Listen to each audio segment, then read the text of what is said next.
And so for the last 20 years, you've been able to stay mentally healthy, physically healthy. You are still vibrant and continuing to move forward. You are not the norm. Most folks don't retire and then spend 20 more years just enjoying life. What do you contribute in your health and the things you've been able to do, or how have you been able to maintain it? I think the athlete in me still wants to do sit-ups and push-ups and walks and stuff like that. Brothers and sisters call me, want to know what's up, and I'm trying to be a model, a good model.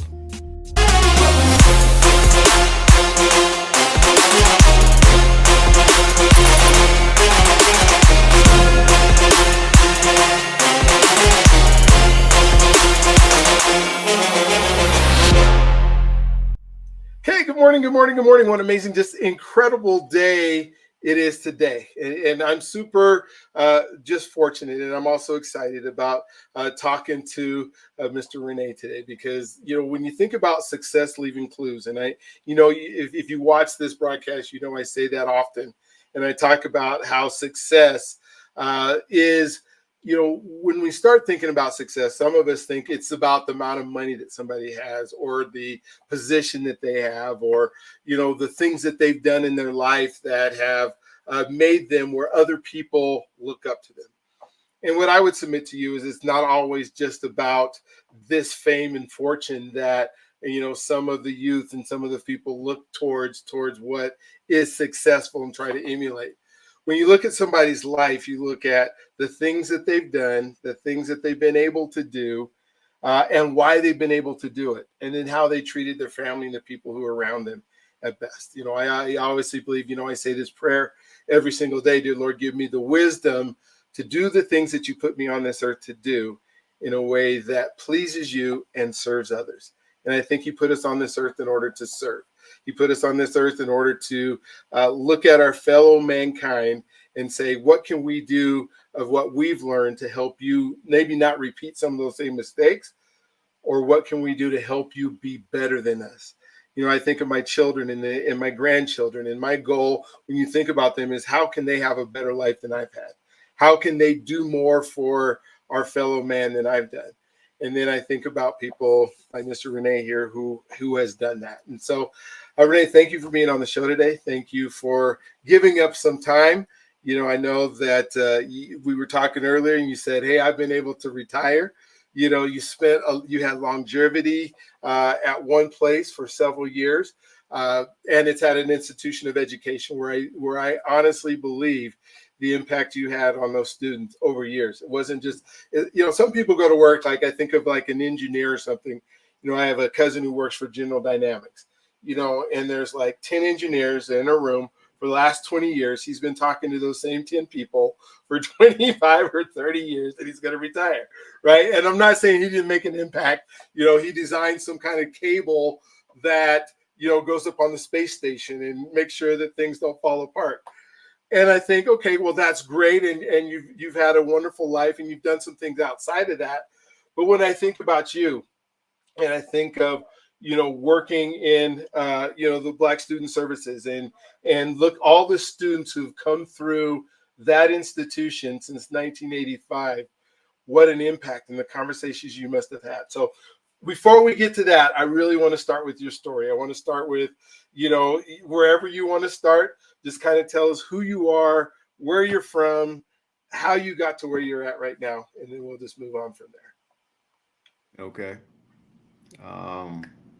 Like I say, was born Mount Vernon, New York. Um, then when I was 4, we moved to France. My father was in the military. In France, we moved. We're on 3 different bases. Then after that, we moved back to the States. Let's see. And when I came back to the States, I couldn't speak English, so they put me back a grade. So then we went to Germany and stayed in Germany I guess, through my second year of high school. Then we came back to the States, and we did a couple other things. Ended up in El Paso. So went to high school in El Paso. Graduated out of high school. Got a scholarship at Colorado State, playing football. Did that for a couple years. Um, got involved with the BYU thing. So a bunch of us were put off the team, and I laid around for, I guess, yeah, was doing a job as a plumber, so forth and so on. Finally got back into school and finished. Um, then when I finished, I got a job at the admissions office at CSU.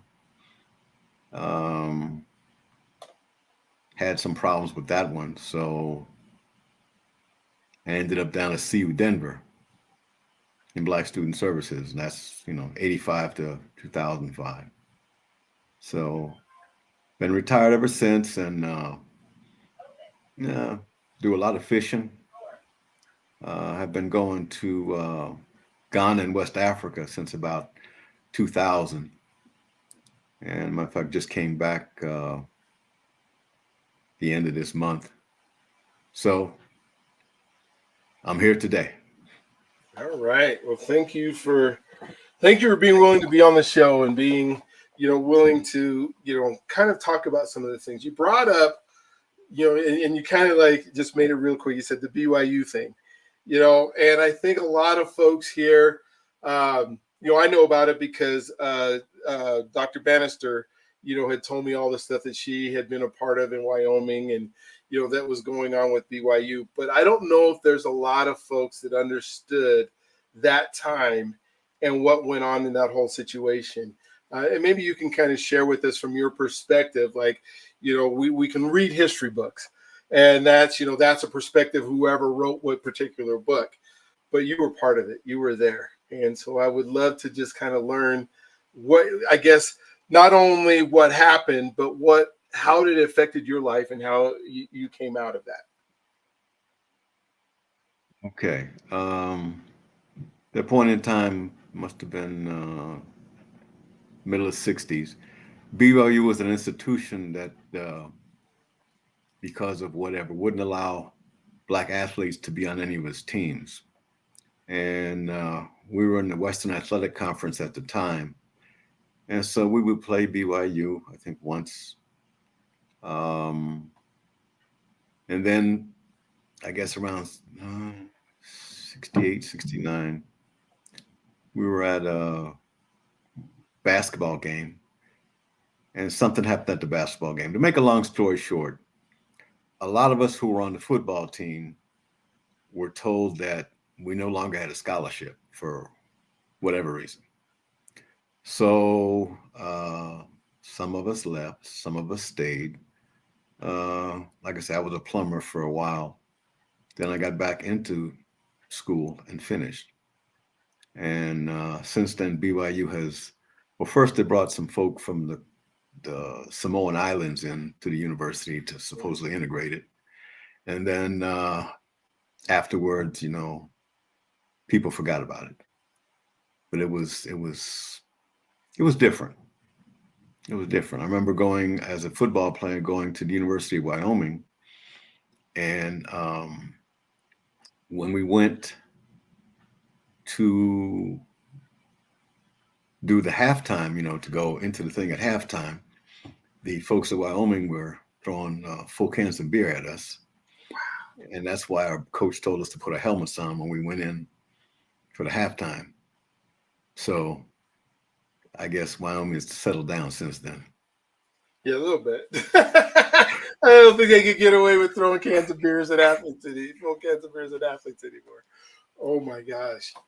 Oh my gosh. So how did that, knowing, that's how life was, back in the 60s and 70s. If you were an athlete, you were a trailblazer, you were a person who was moving, we talk about standing on the shoulders of giants, people who are willing to go through some of the things, as a young athlete, you're probably, this is how it is. How did that affect the way that you interacted with students, in a, as your career went from 85 till, till you retired? Did that change, you think, having gone through that? Because now you have kids that are born way after that you're working with, that have no idea that any of this even happened, and they have a different life. How did that affect the way you interacted with them? Well, I was always, asking them questions. Where were they from? How did they grow up? How much did they know? Since I dealt with also national and international students, you had some folks coming from places that had never heard of the United States, other than the fact that they got a scholarship there and were coming. And then there were folk who, again, I was in Denver, and we knew that the rivalry between Colorado and Wyoming was fierce, but it was nowadays is mostly, throwing some confetti and stuff like that. Most of them didn't know about the beer cans. Yeah. And the other thing is just to ask them questions about themselves. They were going to college. What were their aspirations? Um, how were they going to achieve first the academic world, but also in the academic world you had social. So those sort of things. What was the future about? How did they look at their future? Where did they look? Where was the future going to be? Was it going to be in Denver? Was it going to be in, you know, Mhm. Ghana, West Africa, or South Africa, or the Caribbean, so forth, so on? And how were they going to affect uh, wherever they were at? Give them some sort of background, Mhm. because a lot of them came with an understanding, but it was uh, I should say it was an understanding based upon that little locale that they were in. Either the city or the state. So I was trying to broaden their horizons and having them looking at from a different perspective. Good. Um, when we think about identity is one of our pillars, one of those things that is so important for, in this case, Black men to understand who they are in order to do the things that they want to do and how they become. What would you say? What are some of the things that shaped your identity? I mean, it sounds like you've spoken three different languages as you've been, alive, and you have this, degree, and you have this educational background. But what are some of the main things that have helped you become the person that you are? Those identity pieces that people could look towards to say, "Oh, this is a great path to go to." I think a lot of that was awakened. I did Egypt twice, Okay. and both times the impression was that we were a great people. We still are a great people, but some of the monuments there and some of the things in Egypt uh, rekindled my sense of self. Okay. And that these people were able to have a civilization, one of the first civilizations, and it went on for a long time. And the thing now is when you go to Egypt, they say it's Arab and so forth and so on. But when you go south, you see the Africans. And so there's that, I guess, that dichotomy a lot of people don't understand. Um, so, and then, like I said, I've been going to West Africa since 2000. Um, I got a little compound there, and I go there once a year, and we basically our whole thing is to grow food for the folk there. So we do that. We do some corn, some beans, watermelon, okra, things like that.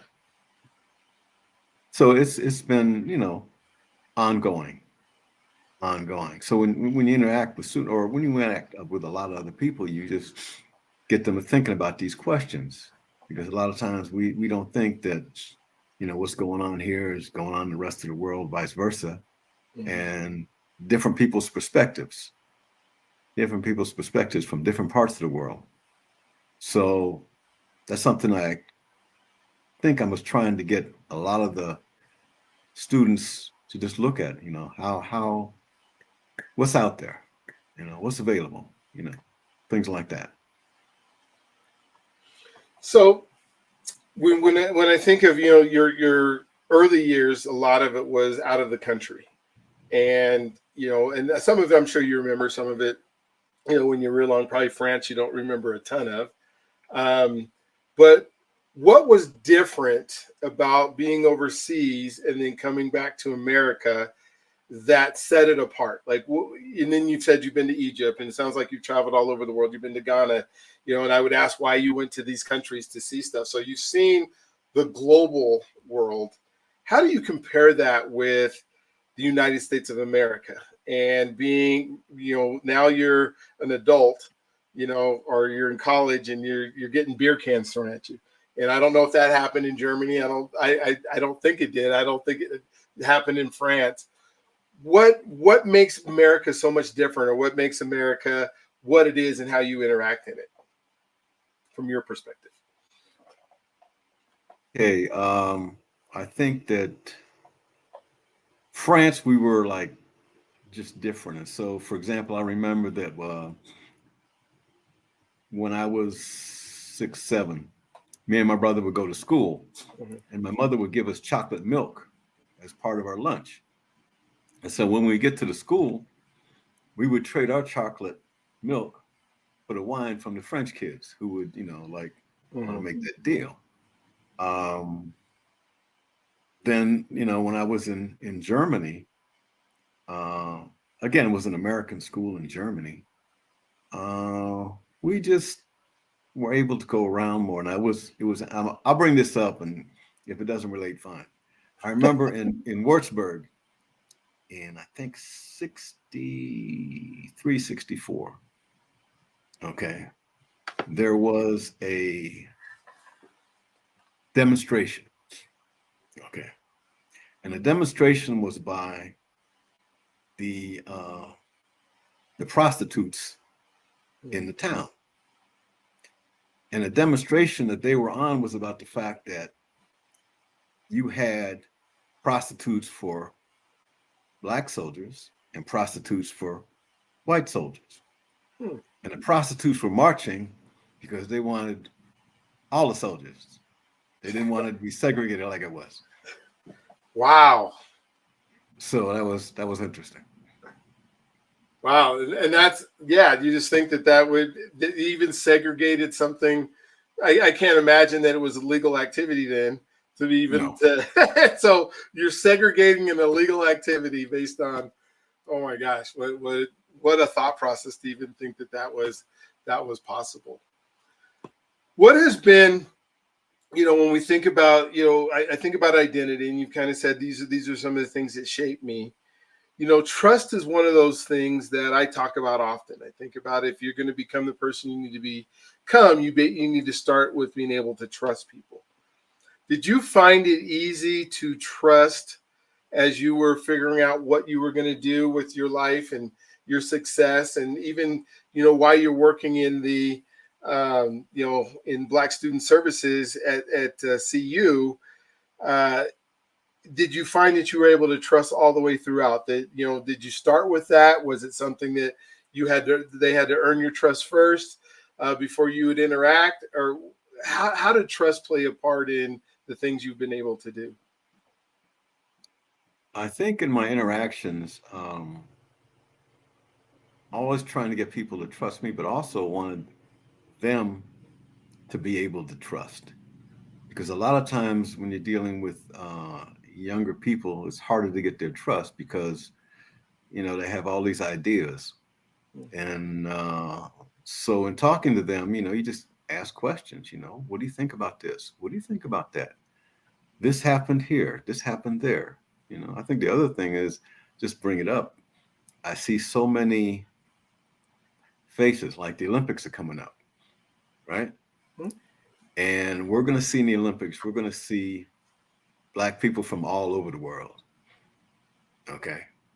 And just, I was looking at the Olympic trials, and I'm looking at America with 350 million people, and little Jamaica with 2.5 million people. Yet Jamaica's women and men track teams are bringing it, you know. And the United States is going to send 600 athletes to the Olympics. I think Jamaica might send 50, 40, something like that. Then you have all these other little islands in the Caribbean where maybe one or two will go to the Olympics. So again, I ask, I tell when I'm around folks, say, take a look at the Olympics, see who's there, see where they represent, So I think that's an interesting to get people to look more broadly at the world, because even a lot of times in the news and the media, we focus on Russia, China, or but there's a whole other world out there. Gotcha. We define success for me. In your mind, when you see somebody that is successful, or you think about somebody who's successful, what are the characteristics that are part of that? I think they know who they are. They have an identity, and they have a goal, but that goal is many layered.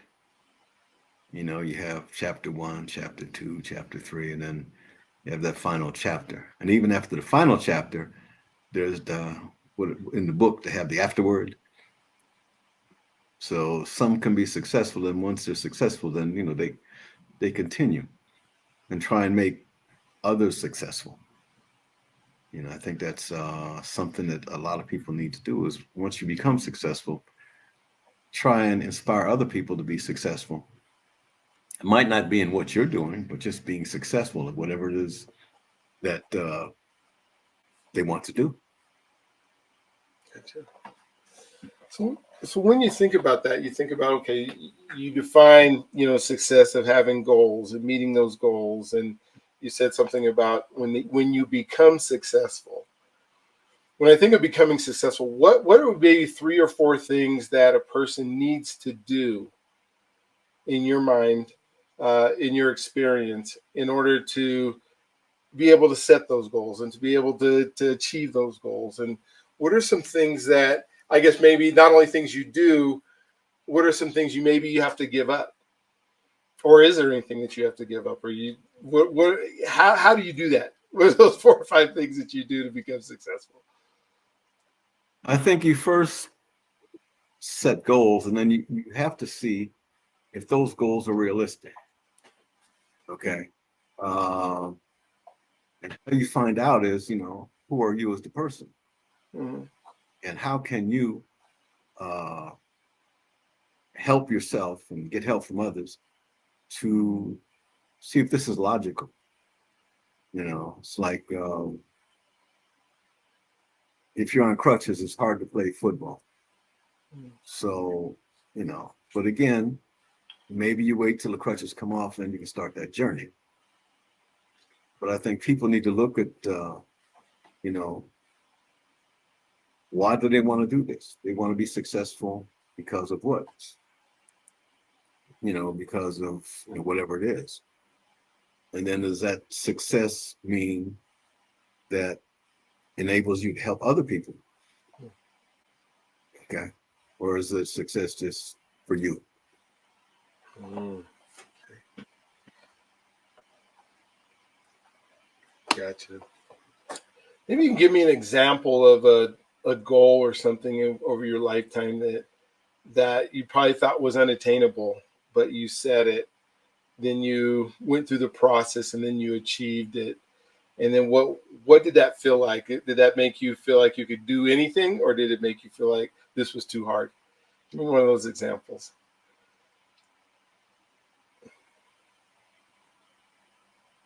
Okay, I think when I first started college at CSU, there were 30 Black males and 5 Black females.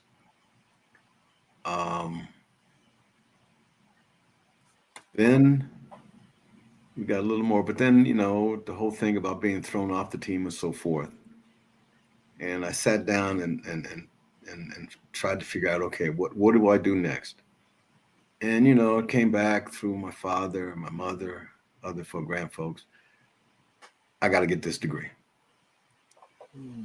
Got to get this degree. So again, did the plumbing for about a year and other odd jobs and did the whole thing that the university said I had to do, penance and all that other stuff.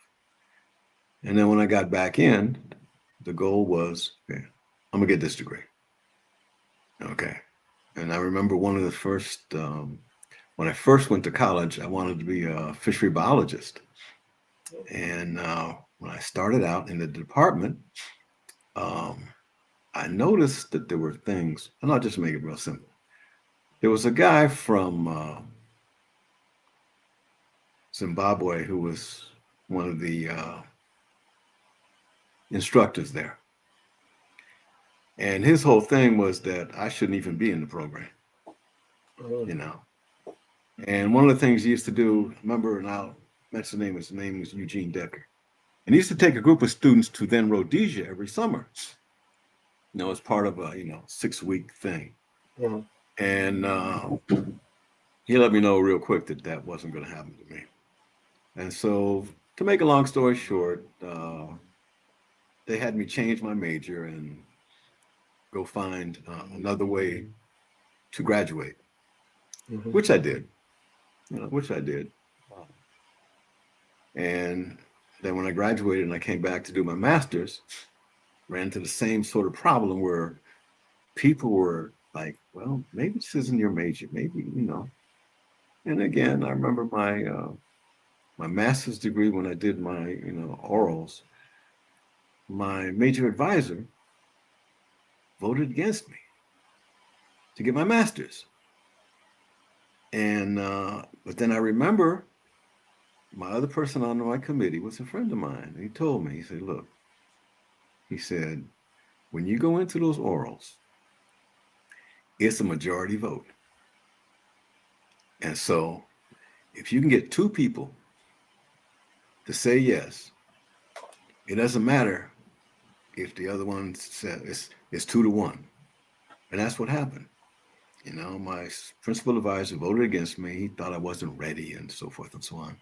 The other 2 people on the committee said, no, he's okay. We can have this master's degree. It's going to be all right. Good. So. Good. You worked in Black student services for many years.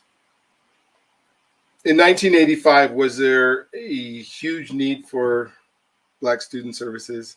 And then when you retired, was there still a need for Black student services, and why? When I came in 85, there was a need because there were students who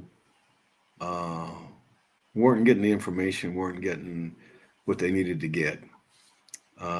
So it was my job to try and get the information to them any way possible. Back then, we didn't have the internet and all that. So I would put a table out in front of the main hall and put a sign up that says info, come and get some. And when you would go around the campus and look at different clubs and so forth, and just get folks talking about what's going on.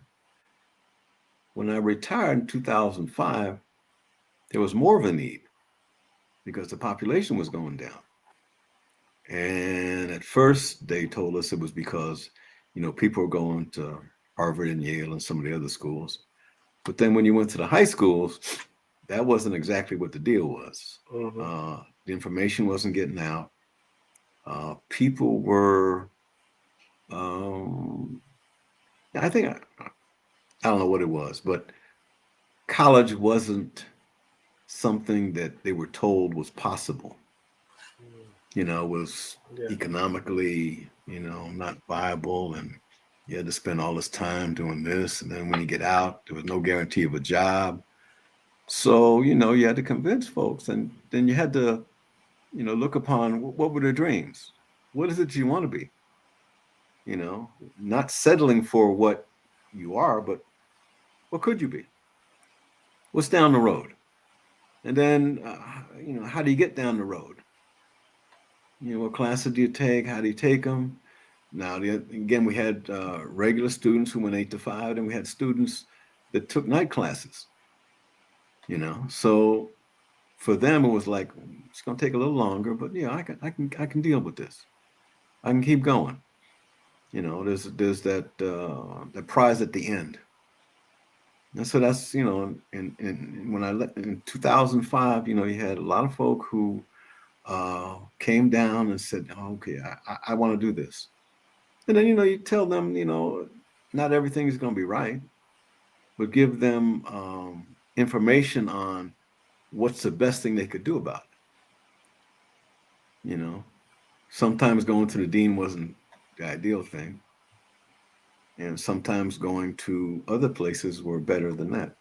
Mm-hmm. So, well, it was an interesting time. Let's put it that way.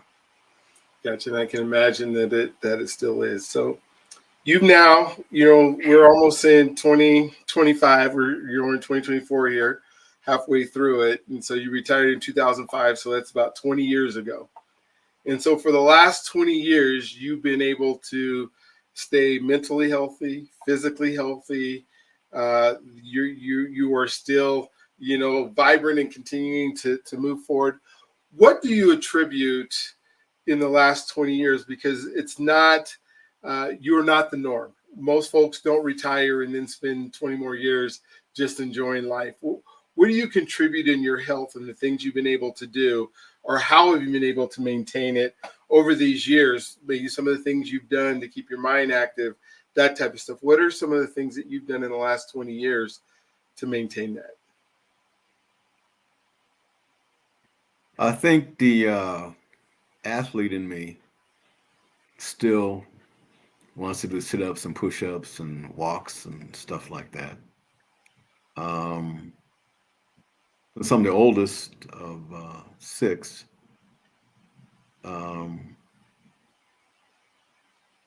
brothers and sisters call me, want to know what's up, and I'm trying to be a model, a good model. Now I've got, sons and cousins and nieces and nephews and things like that. So again, a lot of it has to do with giving them insight and giving them basically, what's out there. What can you do? How can you do it? Where do you want to go? How to get there. Like my son now is in Fiji. Wow. Yeah, and I'm like, oh, okay, whatever. So, and again, I look at it in terms of if you have the opportunity to travel, travel. Travel's always good. Travel's always good to see another part of the world. But you have to be grounded. You can't just get on a plane and expect to go over there and get off the plane and everything's okay. There's a process to it. There's a process to it. So again, the last 20 years, seeing folks graduate, seen folks start school, seen folks start jobs. Like my youngest son is a certified plumber, and and he's a master plumber, but he's still having problems because he's new in the game, and he has to understand that, So again, they're both getting along. They're both getting along. Have nieces and nephews. Some of them are starting college, a couple down there, trying to get them to have one more year left. And, what is it you want to do? I have one that I believe she had 9 jobs at one time, which I thought was unbelievable, but she's that kind of person. Mm-hmm. But then on the other hand, she only has 1 year left of college. And I'm saying, go do it. Take that 1 year. I told her the easiest way to do it is like one semester you do school and the other semester you do study abroad. So there's options. Options. I think people need to look at options, and there's a lot out there. Mm-hmm. There's a lot out there. People just need to investigate and talk. Talk to other people. Don't think that you're in your cave. talk to other people who maybe have an interest the same as you do, or can give you information about an interest that you're in. What year were you born? 1948. 1948. All right. So you mid 70s, and so from 1948 uh, to where we're at now, are there milestones that because of the decade that you were in, are there milestones that you can say this is where we were, but we moved forward and I was able to do this. This is where we were, we moved forward. I speak to my father all the time, and he was telling me about the segregated schools and stuff in Kansas City that he went to, and how he overcame that by going into the Navy, and the different things that he's done. For you, what are some of those, and you don't have to do every decade, but what are some of those milestones that happened that you go, I can't believe we're where we're at today, because I couldn't see that in 1950 or 1960 when you were a teenager?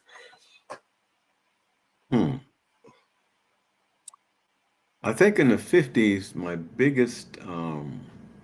I thought my biggest achievement was when I came from France to the United States. I couldn't speak English anymore. I could only speak French.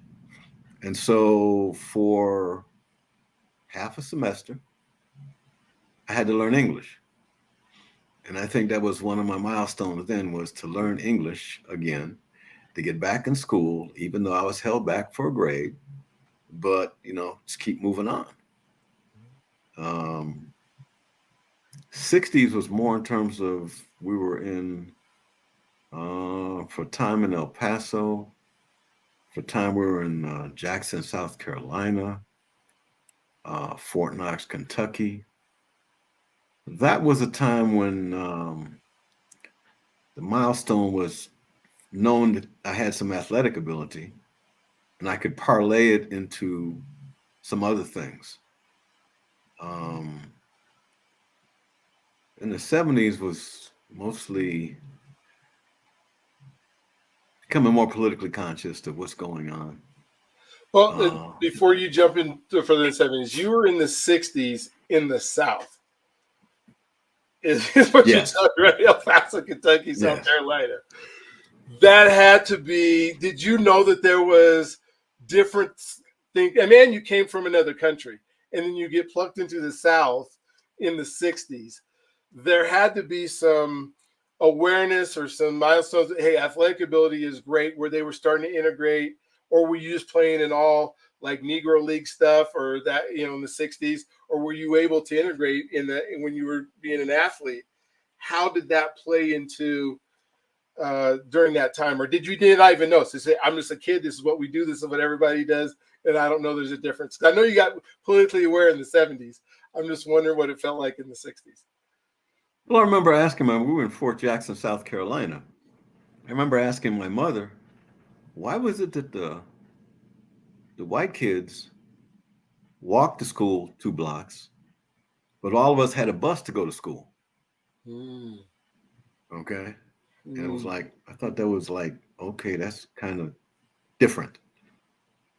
Yeah. And even the fact that we were, my father was in the Army. White kids went to the school down the block, and we were bused to the schools. So again, it got me to thinking that there was a difference. Absolutely. So you come aware in the 70s, you start getting politically aware. What was that like? It was, first of all, I think, started college in 67. So it was a growth process. When I went, like I said, when I went up to CSU, there was 34 of us. And we were then a small town in Colorado, Fort Collins. But there were some people, people came in to speak. There were faculty members that gave you a different perspective. And then there were people from all over the world who could tell you how their lives were and what they were looking forward to. And then there was a whole thing about the different languages, you know, people were talking different languages. Uh, and then the consciousness about the world, there was more than just America. There's a whole world out there. Mm-hmm. And I thought about the Caribbean, thought about Africa, wanted to go there. So I did the Caribbean for a little while, did Jamaica and I forget one of those other islands.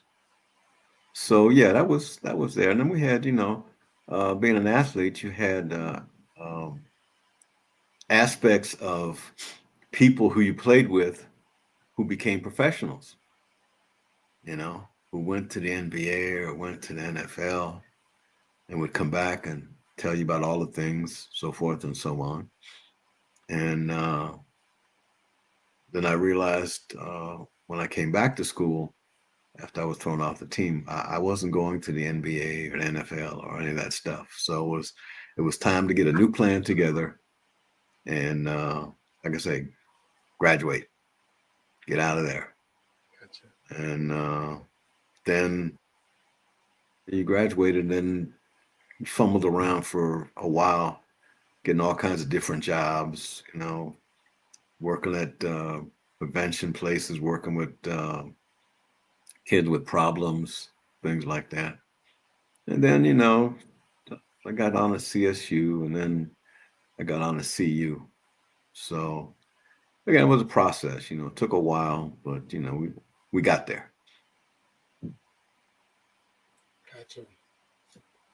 That's cool. And I'm thinking through this. So if you had a group of, let's say, young men between 25 and 35, let's say there was 10 of them, and they asked you to give us what we need to do to be successful in this life. You got 10 minutes to kind of just talk about, this is what I would do. This is what I did. This is what I would have changed.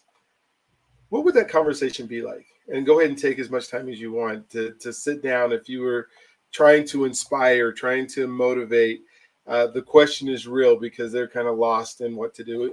I'm sure similar to the folks that showed up to the Black Student Union going, I'm here. What next?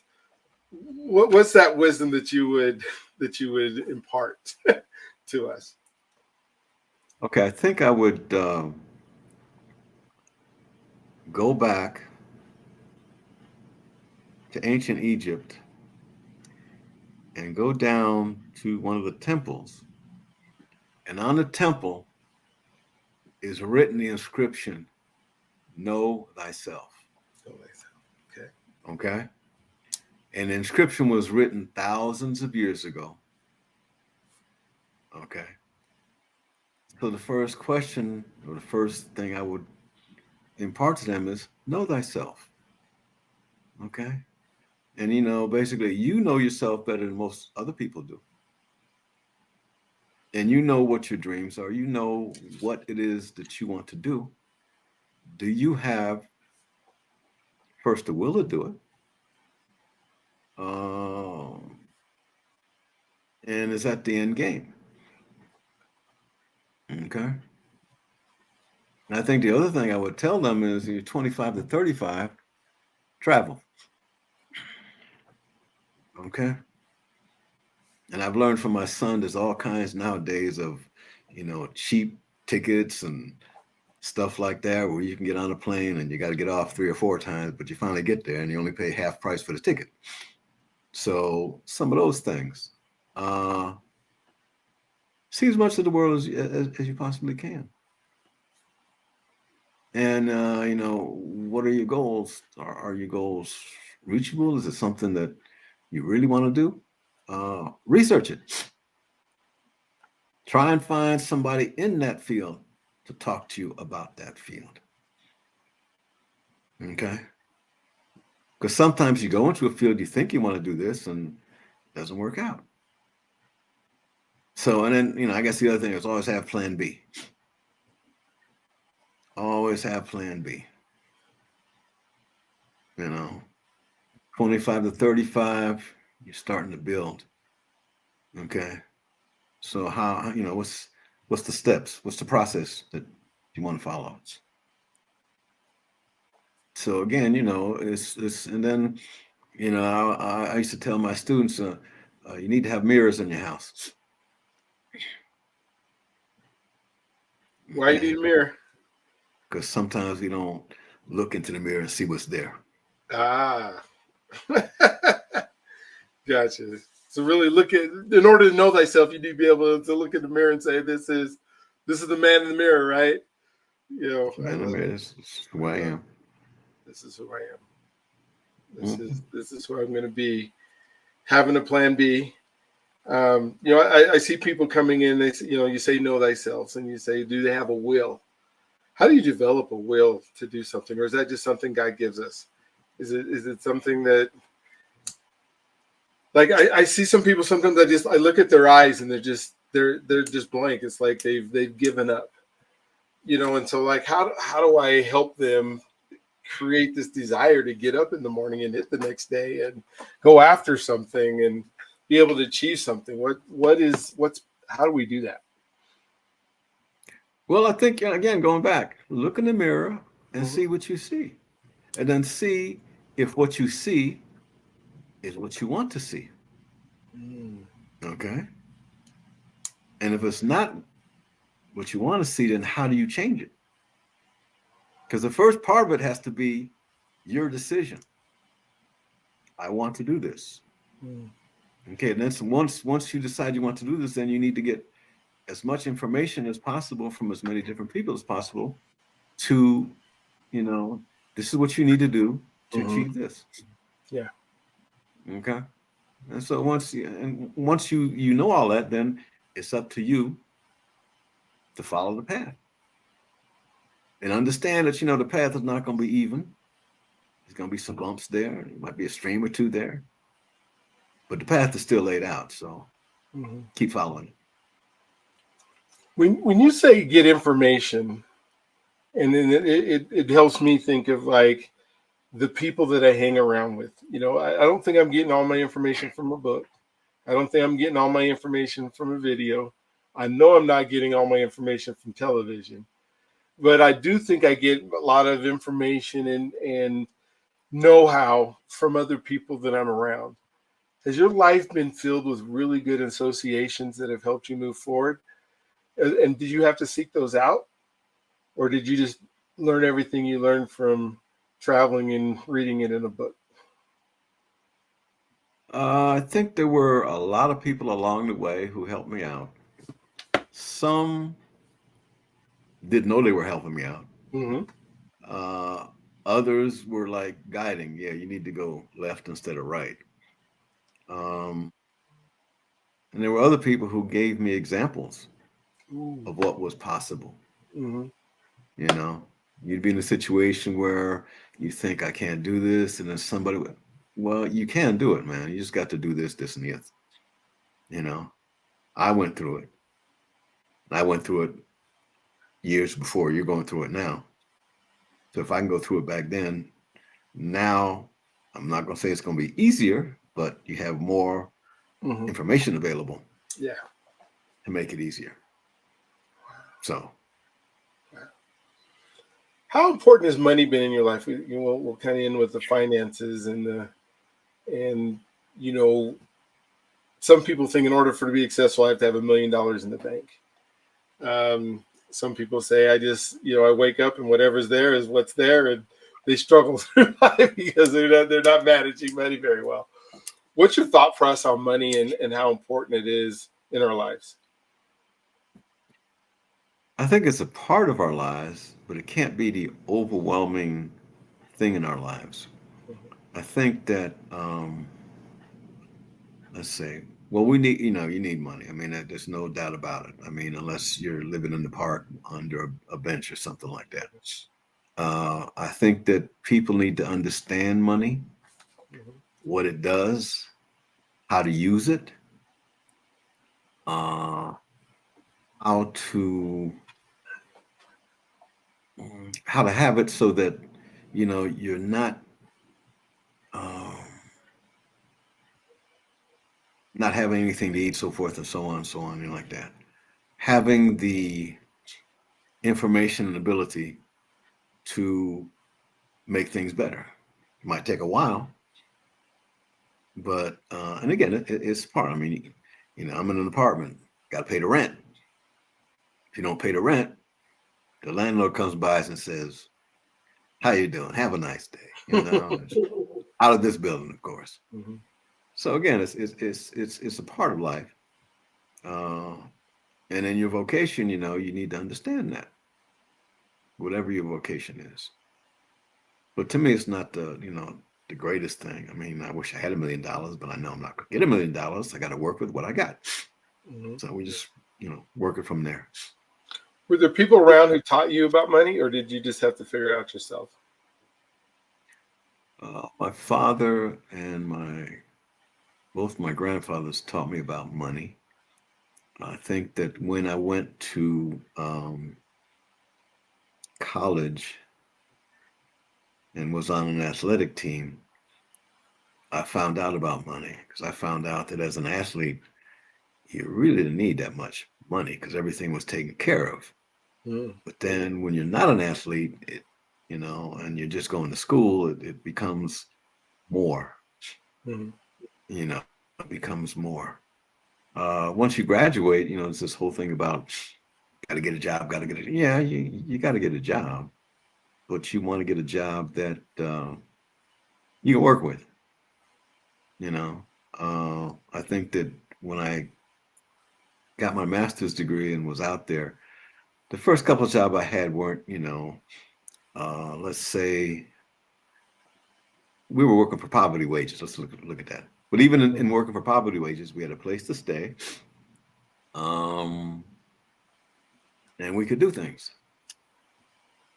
you know. And I see, because a lot of my, friends now, they went to the NFL and they had good careers, so forth and so on.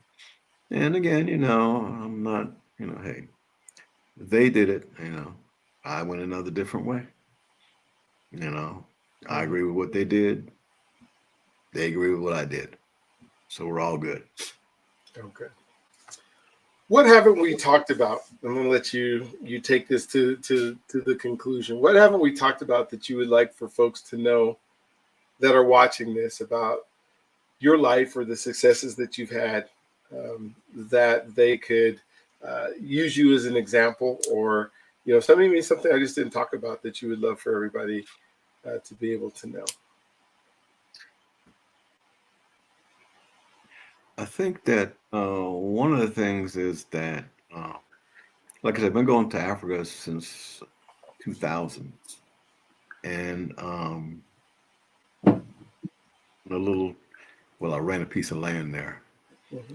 and I think that people need to look out around the world, and the United States is not the only place to look. There are other places in the world. I'm not saying people should all leave America, so forth and so on.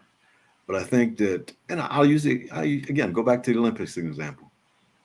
You're gonna look at the Olympics in Paris, and you're gonna see black people from all over the world doing all kinds of things. I was looking at black women doing the shot put in the discus. Mm-hmm. You know, so again, do a little bit of traveling. I'm not saying you got to, stay at the highest ranking hotel, so forth and so on, but you see the world, see the rest of the folk. And even if you're in college, at the university, there's folk from all over the world at that college or university. What's up with them? What makes them tick? So forth, so on, things like that. I think people need to look. And again, America isn't everything. America's not everything.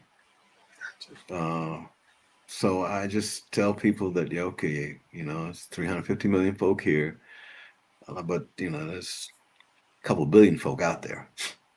That's just 6 billion, 7 billion or something like that, right? Yeah. So, yeah. So maybe you just need to, and again, you don't have to go there. You can meet some folks on the campus. You could, maybe go for a couple weeks, take a sailing trip, little things. I'm not talking about, throwing everything that you got into this ticket and, staying at the 5-star hotels. But again, just little trip to Jamaica, Nassau. There we go. Something like that. You don't have to go far. No. Just little things like that. To enlarge your ability to understand the world, because it's out there. Love it. Well, Rene, thank you for being on today. Thank you for sharing your life with us, your times, your experiences. We pray that every time that we open these I guess conversations, that we get to learn and glean more, because it takes all of us to be successful. It takes all of us to look at life a little bit differently. And hopefully that somebody can take what your life has been and say, hey, these are some good things. I would love to improve on them. I would love to do the same things. I would love to be in my 70s and have retired for 20 years and just enjoying going fishing and going to Africa and going, and traveling and seeing the world, which is so important. I believe a passport is super important to be able to see what other people are doing. And so it's been a pleasure. It's been, wonderful to have you on. And I look forward to not only having your show on, but other shows. And so hopefully you're watching this today. And we have many more shows that you're as interested in. So thank you for being part of the Journey to Freedom program, the Journey to Freedom, what I call universe, all the different things that we do. I just, recently created a success track, which is a 7 minutes a day that you can begin to change the habit so that you can begin to become the person that you wanted to be. And so to get to that one, you just go to the 7-minute message, 7minutemessage.us, 7minutemessage.us, and you can subscribe. And I promise you, if you start that and you do it for a year, you're a different person in a year. So check that out. Hope you guys are having a wonderful day. We'll look forward to talking to you on the next one. Okay. Well, thanks for having me on. You are welcome.